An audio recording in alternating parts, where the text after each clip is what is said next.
This isn't going to get much traction, but I have to say this. What is so wrong with deciding based on merit? Hi, I'm Hannah, I'm a journalist, and I've got some news for you. Firstly, I love you. And secondly, that question has already lost the plot. We just came off an unprecedented moment. Young people took to the streets, forced the resignation of a union minister, and of all the things we could have used this incredible momentum for, we picked this as the next hot topic. This page got more than 5 million followers in less than a week. So clearly, this is something that struck a nerve. So I'm taking it seriously.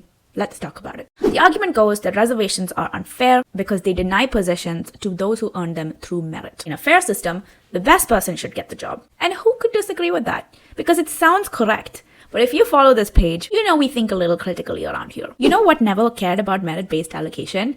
The caste system. Manual scavenging and handling dead animals, for example, was not assigned based on merit or inherent talent. It was assigned by birth, by circumstances out of our control. Michael Sandel wrote in his book that meritocracy becomes tyrannical when it tells winners they deserve everything they have and losers that they deserve everything they don't. And what is merit anyway? Is it raw talent? Because talent is partly genetic. Is it hard work? What if I said even the ability to work hard is a product of a multitude of other factors? Are you getting stable nutrition? Do you have safe housing? Quality schooling? Consistent electricity? These are not things that everybody starts off the same with. There's something else all of us take for granted, the ability to dream. If nobody in my family, my community, my street, or my entire social world has ever walked into a medical college, it's infinitely harder for me to dream of becoming a doctor. Not because I lack the ability, but because the dream itself requires a reference point. And affirmative action, like reservation, creates these reference points. Because merit, as we see it, is not really a neutral measure of individual worth. It's that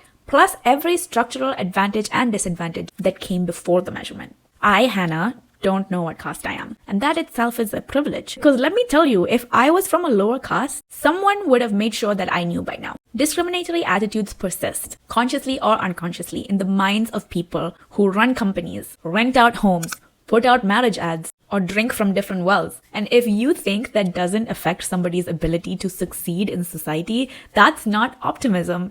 I would say it's willful blindness. Affirmative action in India, in the United States, in South Africa was constituted because everywhere around the world, the playing field is not level. Some people started the race 3 kilometers behind you, and calling that a fair race is actually the unfairness. But Hannah, I didn't choose to be born in a general category, any more than some others didn't choose to be born in a lower one. Why should I, who have worked so hard, still be held to a different standard? Valid question, valid frustration, but my time is up. So come back to this page for the next one. That was Hannah Abraham with some news for you.